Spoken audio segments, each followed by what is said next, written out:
আমার দুটো পুজো বাকি আছে, দিয়ে তো দিতেও পারছি না। আমি জানি বেটি, সেটা ঋণ করলে সেটা প্রাপ্য অর্জন করতে হয় রে। চলো ওইটা আমি রেখে গেলাম। পরের জন শিলা দাস, শিলা শিকদার।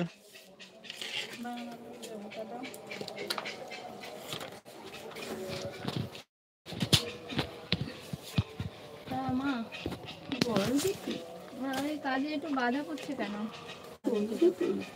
সময় সব দিন সময় যায় না রে বেটি, বুঝেছিস? সেটা সম্পূর্ণ উপার্জন হয় না রে বেটি, কিছু উপার্জন থাকে রে। তোর যে রাহু উপার্জনে যেটা পরিপূর্ণ আছে রে, সেটা বজায় হয়নি রে। তোর রাহু উপার্জন হয়ে গেছে, তার জন্য সেটা তোর পরিপূর্ণ হচ্ছে না রে বেটি। সেটা উপার্জন করতে যাচ্ছিস, সেটা পূর্ণ হচ্ছে না। হচ্ছে বেটি, সেটা ভাবছিস সেটা তোর নিজের আশা পূর্ণ উপার্জন হচ্ছে না। অর্থ উপার্জন করছিস, সে অর্থ ধরে রাখতে পারছিস না, মন স্থির করে সেটা সফল করতে পারছিস না। পারছিস বেটি? না মা।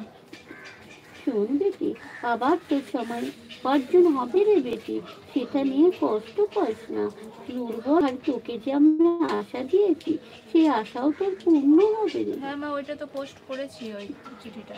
আমি জানি বেটি, সেটা তোর পূর্ণ হবে, বেশি সময় উপার্জন না রে, পূজার আগেই তোর পরিপূর্ণ হবে রে বেটি। আচ্ছা মা। আর এমনি বাড়িতে ওই জানলার কাছে নোট, ওইটা ওইটা কি ব্যাপার? শুনবি, ভয় পাস না, ওটা পরিপূর্ণ সে অর্জন দেখে রে দূর থেকে, তোর বাস্তবে আসতে পারে না রে। ওই জানলার ধাক্কাচ্ছে, ওটা এমনি কি? ওটা ভয় করিস না, ওটা দূর থেকে সে দেহত্যাগ করেছিল, বুঝেছিস? সেটাই পরিপূর্ণ দূর থেকে উপার্জন করছে, তোর কুটুরিতে সে পৌঁছাতে পারবে না। ওটা ভীতু হোস না রে বেটি। আচ্ছা আচ্ছা, এমনি বাড়িতে মানে বন্ধন করা হয়েছে? হ্যাঁ রে বেটি, তোর বাস্তব বন্ধন করা আছে, আর তোর তো সবই তোর কুটুরিতে সব কিছুই সফল হচ্ছে রে, সব কিছুতেই তোর জয় হচ্ছে, ওটা যে পরিপূর্ণ হচ্ছে, ওটা নিয়ে দুর্বল হোস না বেটি, ওটা নিয়ে ভীতু হোস না রে। আচ্ছা, এমনি আর কিছু করতে হবে না?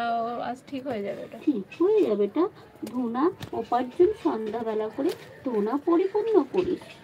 আচ্ছা আচ্ছা। আর এমনি আমার এই কাজের ব্যাপারে এমনি কিছু করতে হবে না? আরে বেটি, সেটা পরিপূর্ণ উপার্জন করে আমার চল তেল পরিপূর্ণ করে ব্যবহার কর, আর দাসির কাছ থেকে ব্যবস্থা উপার্জন নিয়ে যায়। আচ্ছা মা। আর ওই অমিতের কথা একটু বলো তো। তোর প্রেমিক আছে? হ্যাঁ, কি খবর? সে তোকে কি বলেছে? তোকে আশা দিয়েছি তাই না রে, তোকে সময় দিয়েছে, সেই সময়ের মধ্যে সে করবে রে। তার মাথা পিতা কিছু বাক্য উপার্জন করেছিল, হ্যাঁ তারা পালন করেছিল, তা তো জানি না। সেটা বুঝতে পারছিস না তুই? না। তার মাতা পিতার বাক্য উপার্জন তা হয়েছিল, সেখানেই তোর পরিপূর্ণ হবে। তোকে যে সময় নিয়েছে, সেই সময়ের মধ্যে বিবাহ উপার্জন হবে রে বেটি, ওটা নিয়ে দুর্বল হোস না। তার নিজের কর্ম উপার্জন করে সেটা জয় করেই তবে তোকে বিবাহ উপার্জন করবে রে বেটি, ওখানেই তোর বন্ধন উপার্জন হবে রে। আচ্ছা মা, আর ঠিক আছে, আমার এই কাজের ওইটা একটু দেখো, বাধাগুলো তাড়াতাড়ি যাতে কেটে যায়। সেটা দাসী উঠলে শুনে নিস, আর ব্যবস্থা নিয়ে পরের জন মনিকা হালদার। ঠিক আছে।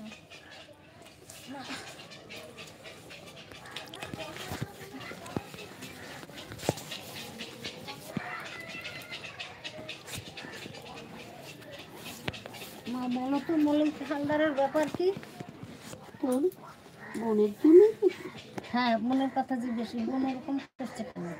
তোর উপরে অনেক ক্ষতি অর্জন করে তাই না রে, তোকে কোনো বাক্য প্রকাশ করে না, করে না, সে জেদ ধরে সে কুটুরিতে আসে, তবু তোর সাথে কোনো কিছু প্রকাশ করে না, সে উপার্জন করে সে বিরক্ত হয়ে যায়, কোনো বাক্য জিজ্ঞাসা করলে যেন সে বিরক্ত হয়ে যায়, অধৈর্য হয়ে যায়, কখন তার কুটুরির থেকে বেরিয়ে আসবি সে যেন অস্থির হয়ে থাকে, কোনো বাক্য যেন সে মুখ ফুটে বলতে চায়